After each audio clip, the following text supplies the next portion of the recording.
This is INFINIX Note 4D Pro, and today I will show how you can manage and use the screen recorder on this device. So I will begin with showing you how to find the screen recorder settings and preferences.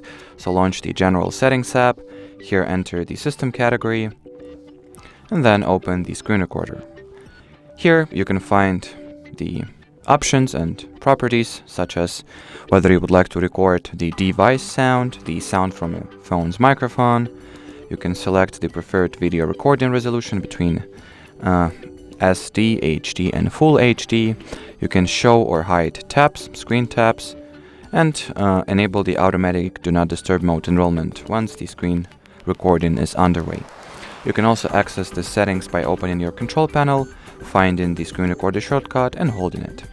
Now, in order to, record the screen, once again, launch the control panel, tap at the shortcut once, do not hold it, then grant it with all the necessary permissions if that's your first time using the screen recorder.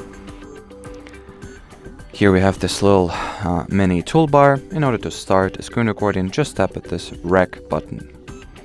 Now the screen recording is in process. If you would like to pause it, press here. If you would like to finish it, press at the red square. From here you can also, as you can see, access settings, open the folder to which all your screen recordings are being saved, and you can close this toolbar or shortcut for the screen recorder by tapping at this cross icon. And that'll be it for this video. Thanks for watching, and bye-bye.